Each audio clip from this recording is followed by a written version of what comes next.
are registered in. I believe that's all I have for that, unless you have any questions.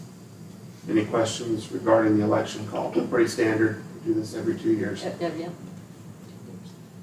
I would entertain a motion that we accept and call for the election for May 10th, 2022. So second. A motion by Mr. Thomas, a second by Mrs. Sines. All those in favor, please signify by saying aye. Aye. Pam, you still there? Hello, come in. Yes, aye. All right, like sign opposed. Motion carries. Okay, and F4. Okay, I alluded to this at the last meeting that we'd be coming back to you for this. Jay, I thought might be able to, but he couldn't attend tonight, so I've got his notes, so I'll read those to you. So we're asking for approval for change order number 1 for the roof replacement project for the roof at City Hall. In this original phase of the project, the 1998 roof, which is the section of City Hall that's the oldest part, anything past these walls, that's where the roof was replaced. While they're up there working, we have the section that comes up above this room and across all that new section. While they're up there, they're noticing that there's damage to that, a few tears starting, and it's beginning to show deterioration. That roof was put in, I think, yeah, I'm sorry, I said this one's 98. The existing roof was installed in 1998, so that's this one, I'm sorry. It's currently 23 years old, and it had a 15-year warranty, so it's well beyond its warranty. It's got some tears and holes in it above this room and the other area. There's no asbestos in that section, so there won't be any asbestos to be abated on it. It's 2,990 square feet, and in order to have that section of everything removed and replaced, it would cost a total of $86,970, but they're also adding in there walking pads for any work that has to be done on the roof. So sometimes we have to have HVAC people up there moving around. Antennas for our internet are up there. Anytime they have to go up and inspect the roof. So there's going to be walking pads up there. Those weren't up there. Well, I think there was some on this side, but they weren't up there in the area that they need them. So that's the report. I can say the roof that has been replaced so far came in under budget, $8,115. So it's a little bit under budget right now.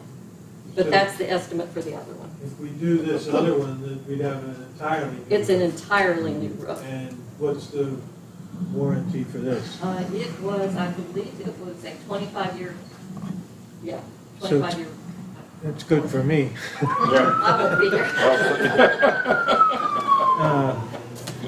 Yeah, with 25-year warranty. 10 years. I move we approve the change order and get this put behind us.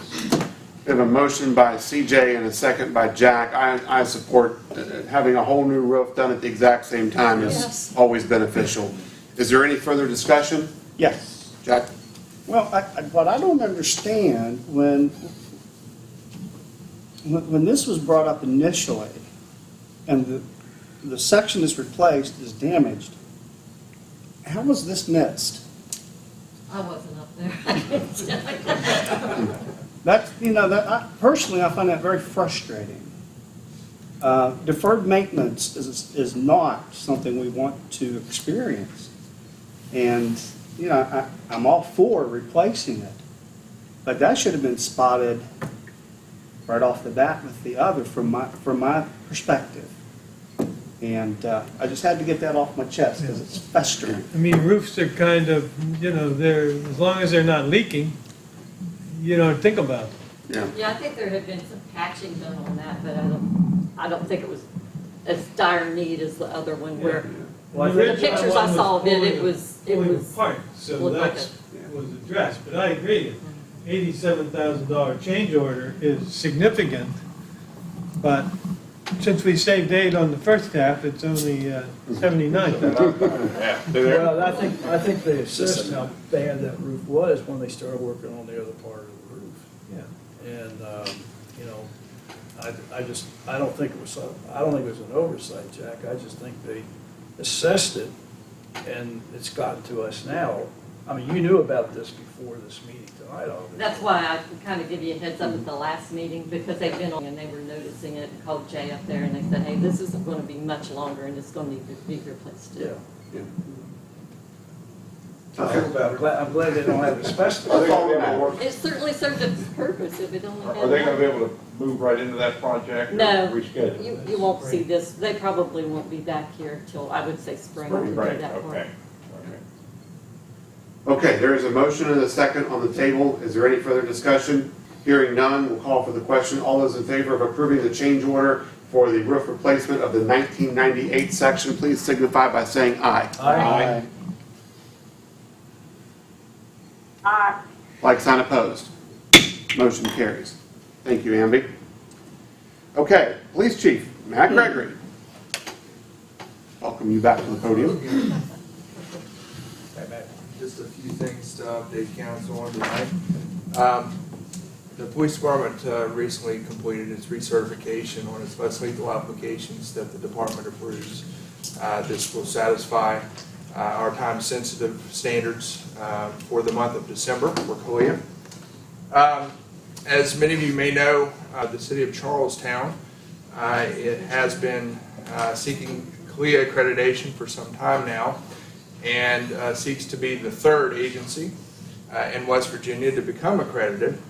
They have set a target date of the middle of 2022, and in preparation for that, the Charlestown Police Chief reached out to me and asked if I would assist in their mock assessment efforts.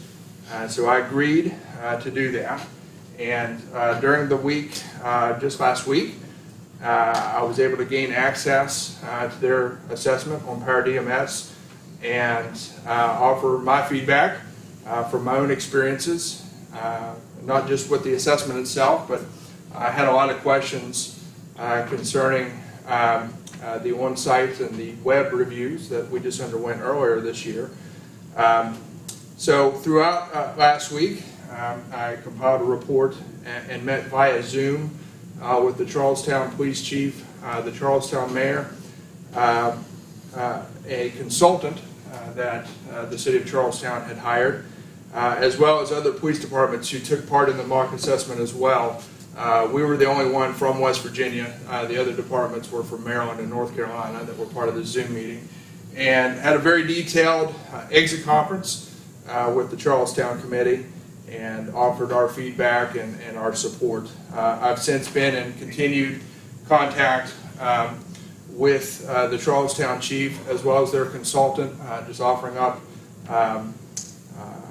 copies of what we went through with our assessment and our review, and assisting in any way possible. So just glad to see more West Virginia agencies join the CALEA family. I hope, honestly, and we spoke at length about this with the Charlestown Chief. We really would like to see this continue to spread with other agencies in our state.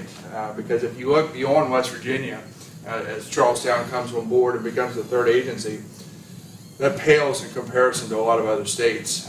These other states that were part of this conference, Maryland and North Carolina, they are, without knowing the exact numbers, I would venture to say that it's very close to the majority of departments in some of those states that have embraced CALEA at some level, either on the state level with state standardization or the international level with CALEA.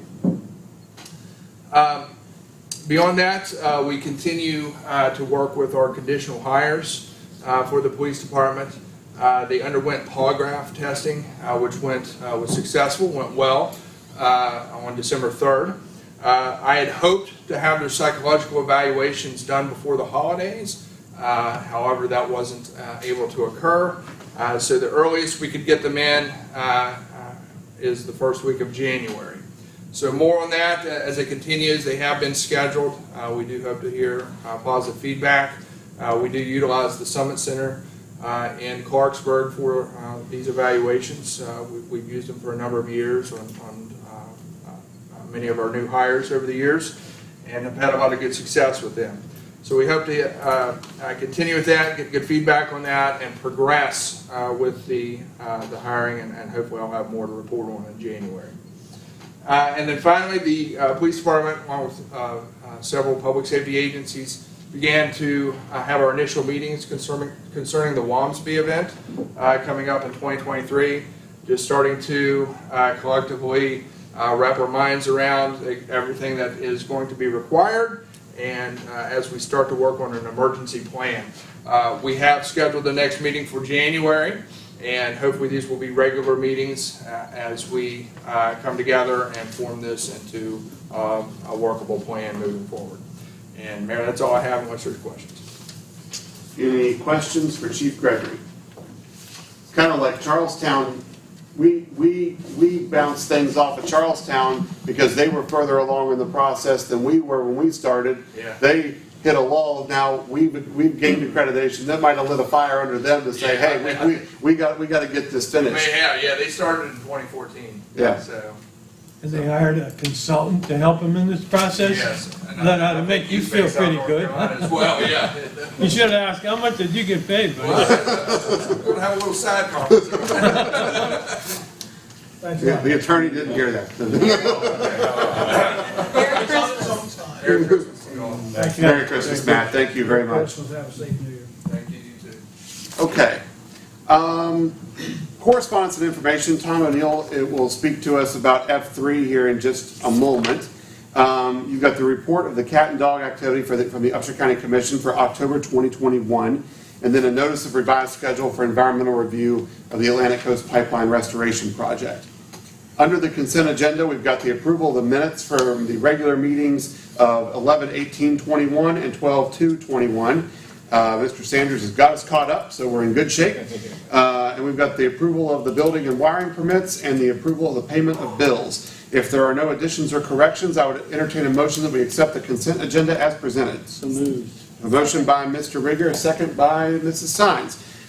All those in favor, please signify by saying aye. Aye. Aye. Like sign opposed. Motion carries. There's always one. I mean, it used to be Jack. Now you know. Okay. All right. Under strategic issues for discussion and or vote, we have taken care of F1. F2, there is nothing to consider this evening. We had if you'll recall, we had a discussion about a potential property purchase of 10 East Main Street in an executive session. Relative to which executive sessions can be called for property matters or personnel matters. We did discuss that in an executive session, but it turns out that we are not, we have nothing to purchase at this time. So the owners of the property have decided that perhaps they want to hang on to the property for a while. So we'll go back to the drawing board with our design of the parking lot. There's still an opportunity perhaps to get that back piece of the property, but we will, that'll be a further conversation and another possible actual item after the new year. So what's the address again? 10 East Lincoln Street. Did I say what you? I thought you said Main Street. I might have. That's where I work. Are the owners amenable to selling off that part that we need? Yes. Yeah, the Is discussion. that some action we want We're to going to direct our, right now, right? Tom, I don't think we want. I would not recommend taking any action tonight until the discussions with the property owner Right. can move down. There's really nothing to. is that something you're going to facilitate? Yeah, well, I mean, the packet, I thought until 5 minutes before the meeting started, well, until this afternoon, I thought, there's a purchase sale agreement in your packet. I thought Yeah. we'd be acting on that tonight. That's gonna have to be modified. So we should Based on- we just table that? No? I would just table it to the next meeting. Yeah. until Right. there's a- Yeah. We'll work Okay. on it. Yeah. You need a motion to table? No, we'll just go ahead and collectively agree that we're going to table it. Sure. Okay, and then we have already taken care of F4, so that takes us to F3, which Mr. O'Neill has approached the podium for. I had some conversation with Mr. Sanders and with Mr. O'Neill and our police chief, Matt Gregory, about this as an idea. We have been receiving some complaints about vehicles being parked along parade routes when we have parades. It's in light of what took place up in Wisconsin with someone driving through a parade, it might be pertinent for us to consider putting some teeth into our existing ordinance structure, which can fall under the parking ordinance, modified, of course, to help us better enforce having no cars parked along a parade route when a parade is ready to come down the street. We only have a few parades a year. The Strawberry Festival has 4 parades of its own. Well, they're in our community, but there are 4 parades there. Outside of the Strawberry Festival, we have typically a Veterans Day parade, a high school homecoming parade, and then a city Christmas parade. And during the Veterans Day parade and city Christmas parade, and during the homecoming parade, vehicles parked on the street has become kind of an issue. We've put up signs to ask for folks to not park on Main Street during a parade, but we, as of right now, do not have any teeth within an ordinance structure to enforce legally to remove vehicles. So this is something that I wanted to open the discussion up tonight. Mr. O'Neill has an idea. I think it's a great idea as to how we can easily make this part of our ordinance structure. So I will turn it over to him to tell us about it. Well, thank you, Mayor.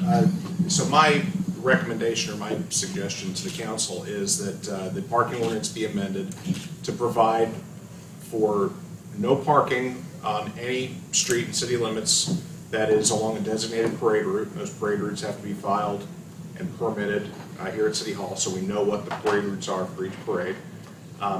That no parking at all would be permitted on those streets 60 minutes prior to the posted start time of the parade, subject to the possibility of a vehicle that's there possibly being towed at its owner's expense. Mm-hmm. It's a relatively straightforward fix. It gives the city, the parking officer, and the police department the ability to enforce its no parking rules on the parade route. And like you said, Mayor, in light of what happened in Wisconsin, it's a matter of public safety now to just eliminate the possibility that something untoward can happen. And that would be my recommended fix if the council were to want to take that. So how are we going to notify the people? Are we going to put signs up 24 hours ahead? The signs now go up 24 to 28 hours before the parade time. And there will be a notice, if you amend the ordinance, those signs will include a warning that any vehicles that are on the street after the time that is designated on the sign is liable to be towed at its owner's expense. Most of these vehicles are moved in a regular basis. It's not someone that parks it in front of their house or whatever for a week at a time. Huh? Right. Really, the only parade that goes down a street that has beyond Main Street that has any other houses would be Madison Street during the homecoming parade. Other than that, you're really only looking at Main Street. Yeah. And there are so few parades. It's not like it's not like we've got 12, 15 parades that we're going to be asking for this to be done.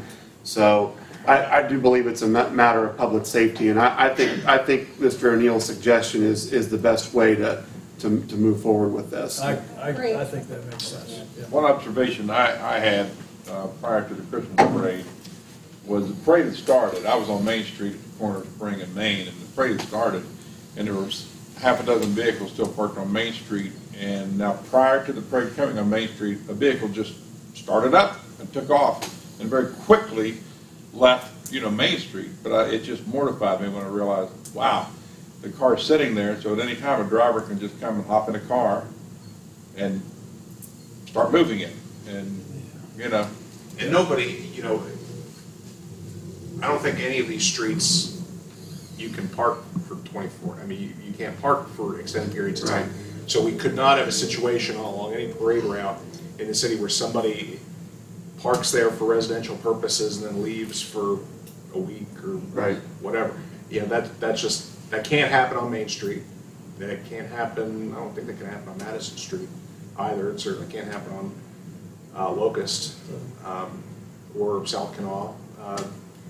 Since So there's just jump in for a second, Mr. O'Neill. Since there's a 2-hour parking limit on Main Street, perhaps we do 2 hours prior, or, I mean, I don't know how that would Well, they work. said 24 hours ahead, we already do it, right? Well, no, I think the signage goes up 24 hours Okay, in yeah, advance I of the agree. event. Yeah. I think an hour is probably sufficient in terms of having the manpower to shut the street down and address any cars that would be left over after that point to begin towing if we had to. So the 60-minute time period starts the cars should have gone by then? Yeah. Yes. Okay. Yeah. Right. And that can be, and you can amend the ordinance to provide for a fine and then a tow. We can work. Yeah. Yeah, I think it's vital we do that. I move we agree to modify the parade parking plan as described by I'll have that. Attorney O'Neill.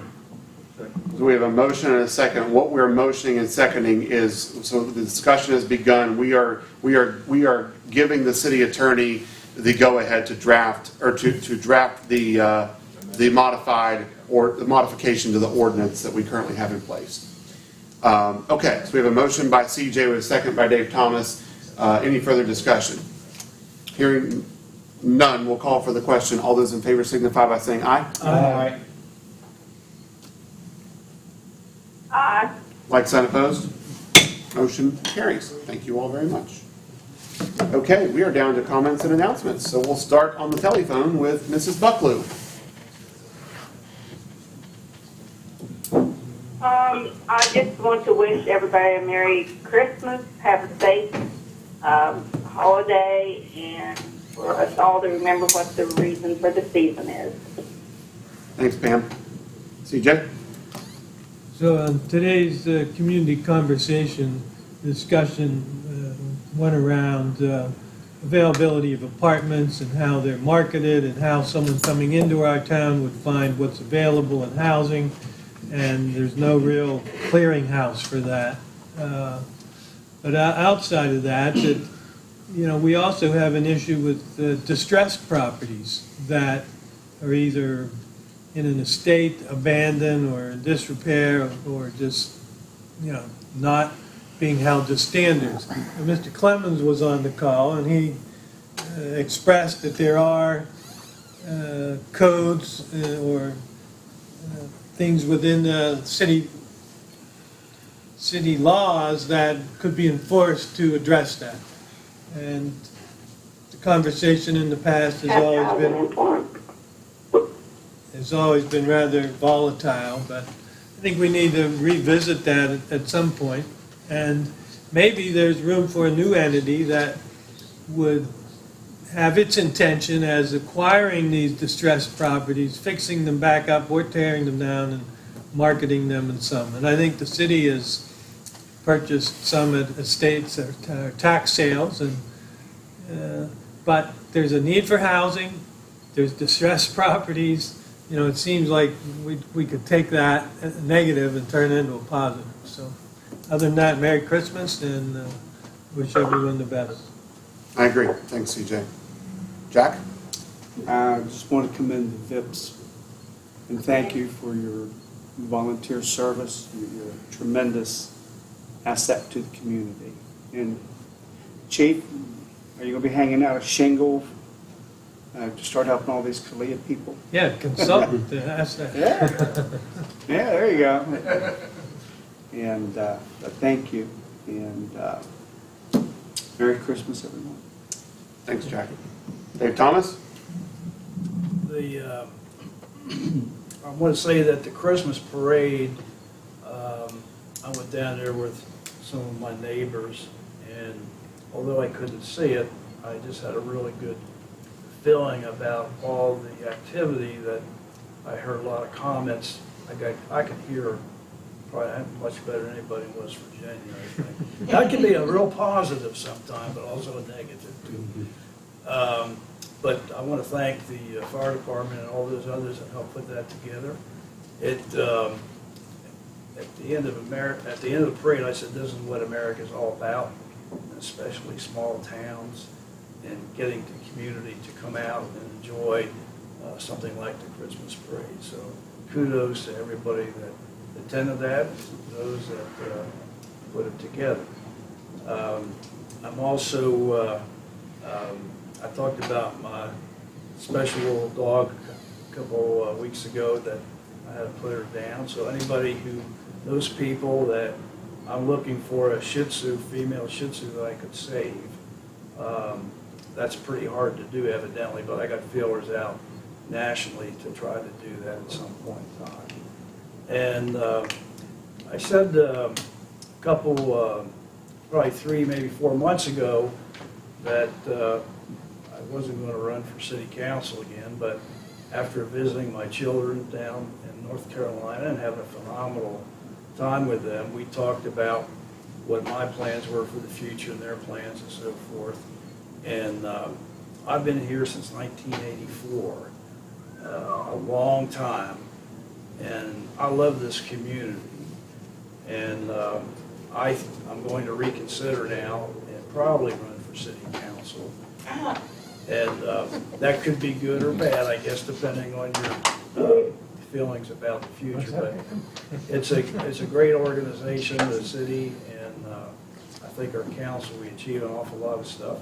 And we've got a lot more things we can do for the future. And I would like to be involved in that if I could. And I do represent the residents of the community. And there's a lot of different opinions sometimes, and I'm willing to listen to anybody. I've given them my phone number out, but I'll make my decision for sure on January the 10th. So I wish everybody a Merry Christmas and a safe Christmas, and same with the New Year's. And do be aware of your neighbors.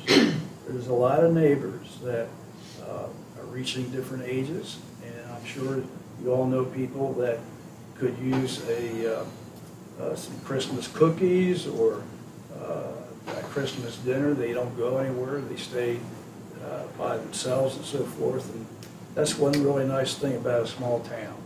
We know a lot of people that can help other people, and I think that's the kind of spirit we should have for not just Christmas, but all year. That's all I have. Thanks, Dave. Sheila Lewis-Sines. Basically going to echo David. That Christmas parade, Ray and I had a wonderful time. It was very well done. Very well done. I loved the little children dressed as Christmas gifts. That's a perfect representation of Christmas. And also, I love being a part of all these accreditations for jobs well done. And I just want to thank you all. And I just want to wish the whole community a very Merry Christmas. Thanks, Sheila. Randy? And I'll echo, as the others said, I'll start off by wishing everyone a Merry Christmas and a Happy New Year. And to follow up what the chief said, we did have our first public safety meeting with WAMSB. It was very successful.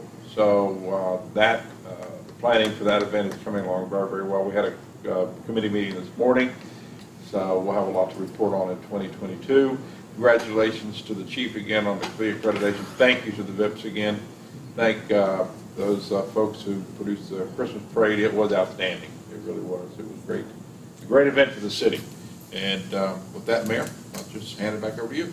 So you started us off on January 1st of 2021 with that great news of WAMSB. What do you got cooking for January 1st of 2022? Just wait. Okay. Well, not me, but